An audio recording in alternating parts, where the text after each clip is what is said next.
So, driving around LA lately, it's kind of hard not to notice all the electric cars, right? Oh, absolutely. They're everywhere. And the numbers are climbing fast. Yeah, apparently by next year, California's looking at, what, over 500,000 EVs? That's the projection. And all those cars, well, they need juice. Exactly. Which brings us to our topic for this deep dive. Mobile EV charging, specifically here in Los Angeles. It's a pretty interesting solution popping up. It really is. If you own an EV, you've probably felt that little pang of range anxiety or just the hassle sometimes of finding a working charger when you need one. Definitely. So the idea of someone just bringing the power to you sounds pretty appealing. Uh-huh. And we're going to focus today on one company making some, well, pretty bold claims in this area, BeeCharged EV. Right. They're basically saying they're #1 for mobile charging in LA. So our job today is to, dig into that. See what's behind the buzz, so to speak. How does their service actually work? What makes them different? Do the claims hold up? Exactly. We'll look at what they say sets them apart, the practical side of using them, how they compare to others, and even some real user feedback. Think of this as your fast track to understanding what BeeCharged EV offers in the LA mobile charging scene. We're pulling out the key info so you get the picture fast. Okay, let's jump in. One of the first things BeeCharged EV really emphasizes is speed and availability. Yeah, they talk a lot about having more drivers. That's kind of their core claim for speed. And that translates to getting to you faster, they say, like under 15 minutes. That's the promise. Under 15 minutes, they use the phrase instant power. Instant power. Okay. And how many chargers are we talking about? Their materials say over 200 mobile charging units in their fleet. Wow, okay. 200 plus, that's a lot. It is. And the idea is with that many units out there, they can cover more ground and respond quicker when you need them. Less waiting time, basically. Which, let's face it, in LA, anything that saves you time feels like gold. Nobody wants to be stuck waiting with a low battery. Precisely. Time is valuable. So speed is one thing. What about where they operate? How wide is their net? They claim pretty expensive coverage. All 90-plus ZIP codes in and around LA. All 90 plus low. Mm-hmm. So like from the coast to the valley. Yep. Santa Monica to the San Fernando Valley, pretty much covering the map. And what's interesting is they specifically call out serving areas like South Central and East LA, too. Oh, that is interesting. Why is that significant? Well, it suggests they're aiming for wider access, maybe reaching communities that haven't always had the best charging infrastructure available. It's not just the typical early adopter zones. That makes sense, broadening the reach. And they also mention service in Orange County, Ventura, and Riverside, but that seems tied to their subscription plans for now. Okay, so potential expansion there. Got it. Now let's talk tech. This is where it gets kind of impressive on paper. They mentioned 350 kilowatt ultra-fast chargers. Yeah, the 350 kilowatt figure, that's pretty high end for mobile charging. So for you, the driver, what does 350 kilowatts actually mean? Forget the numbers. What's the benefit? It means significantly faster charging, way faster. They claim you can add about 300 miles of range in roughly 20 minutes. 300 miles in 20 minutes. That's their claim. And they state it's about twice as fast as, let's say, typical industry fast chargers you might find. Wow. Okay, that's a big difference. That's like a coffee break versus, I don't know, a whole lunch break wait. Exactly. It changes the convenience factor quite a bit.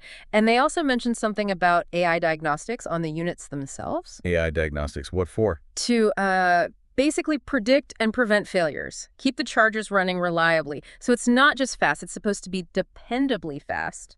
Less downtime. Okay, so fast, reliable tech. Yeah. That's a strong pitch. What else are they highlighting? I saw something about sustainability. Right. They make a point of saying they use 100% renewable energy to power their chargers. 100%. Okay. For a lot of EV drivers, the environmental aspect is a big reason they switched in the first place. So using renewables aligns with that. It adds to the green appeal. Makes sense. Double down on the eco-friendly side.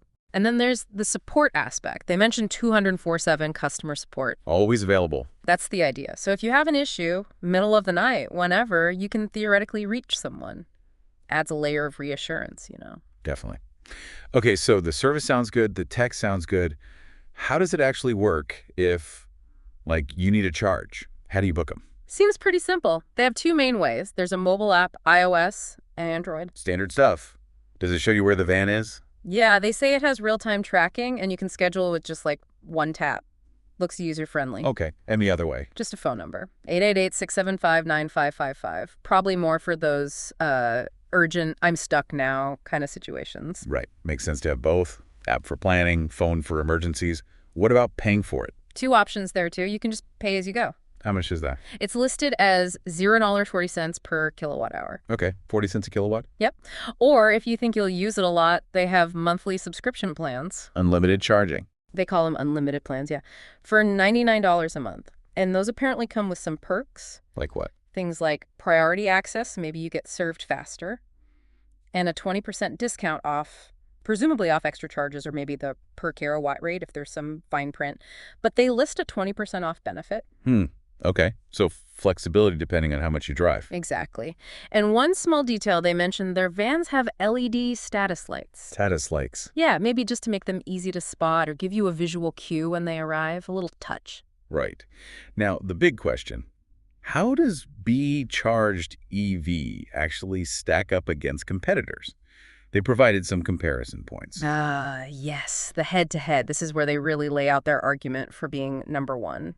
So what are the key differences according to their chart? Let's start with response time. Okay, so they claim under 15 minutes. Yeah. The competitors listed show 30-plus minutes for one and 25-plus for the other. That's quite a gap, if accurate. A significant gap, yeah. Then there's charging speed. We talked about their 350 kilowatt. And the others. The comparison shows 150 kilowatts and 120 kilowatts for the competitors. So BeeCharged EV is more than double the speed of those listed. Okay, big difference there too. What about coverage area? There are 90-plus ZIP codes versus 50 and 65 ZIP codes for the others listed, so wider reach as well. And the renewable energy? They claim 100%, while the other they're listed at 50% and 75%. And finally, that 247 support. They say yes, 247.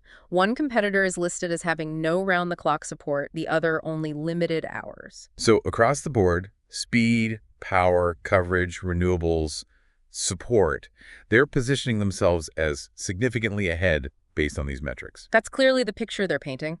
Faster, more powerful, wider reach, greener, and always available. Of course, it's their comparison data. True. Always good to keep that in mind. But it does highlight their claimed advantages very clearly. Definitely. To make this feel a bit more real, they included a couple of customer examples. What do those show? Well, there's one from a Carlos R. He apparently runs a delivery fleet out in Van Nuys. Okay, a business user. Right. And he says that by using BeeCharged EV, specifically their bulk plans and the fact they're available 24/7, his business has saved something like $10,000 a month. $10,000 a month? How? Primarily by reducing downtime, it seems, keeping his fleet charged and operational without disruptions. That's a tangible business benefit. Wow, okay, that's a strong case for a commercial fleet. What about, like, a regular driver? There's another example from Alila T. She got stuck after a concert in Hollywood. Low battery. Uh-oh. Been there. Yeah, and she says BeeCharged EV got to her in just 10 minutes. 10 minutes? That's even faster than their under 15 claim. In her case, yeah. So that story really highlights the convenience factor, the on-demand rescue aspect for an individual user in an unexpected spot. Right, that peace of mind when something goes wrong. Exactly. Okay, finally, let's quickly cover some potential questions people might have. FAQs. Compatibility is a big one. Do they work with Teslas? Yes, they confirmed they work with both Teslas and other EVs. They use universal CCS adapters. Good. That's important. Removes a barrier, for sure. Definitely. They also just reiterate the service outside LA County, Orange, Ventura, Riverside is for subscribers. Okay, good clarification. Yeah. And cancellation fees. If I try pay-as-you-go and don't like it? They state there's no cancellation fee. Seems pretty flexible. Implies you can cancel a subscription anytime, too, though they focus on pay-as-you-go for that specific point. All right. So let's try and wrap this up. Summing up our deep dive on BeeCharged EV. Based on the material, their key strengths seem to be more charging vans leading to potentially faster responses. That under 15-minute claim. Right. Then wider service coverage across LA, including those underserved areas. The 90-plus ZIP code. Also, significantly faster charging technology with those 350 kilowatt units. Twice as fast, they said. And overall, a focus on convenience, the app, the phone option, the payment plans, 100% renewable energy, 247 support. So the picture they paint is one of being the sort of comprehensive, high-performance mobile charging option in LA right now. Exactly. They're positioning themselves as that innovative, reliable solution for LA's rapidly growing EV population, trying to ease that range anxiety and make charging seamless. It really makes you think, though, with so many EVs hitting the road, how are services like this going to keep evolving? What's next? That's the big question, isn't it? Will it just be about getting even faster or covering literally every single street corner? Or maybe other factors become more important, like integration with your car's navigation, or maybe even more personalized charging plans. Yeah, what does convenience look like 5 years from now for an EV owner? It's definitely something to watch as our cities keep transforming around electric mobility. It's a space that's changing fast.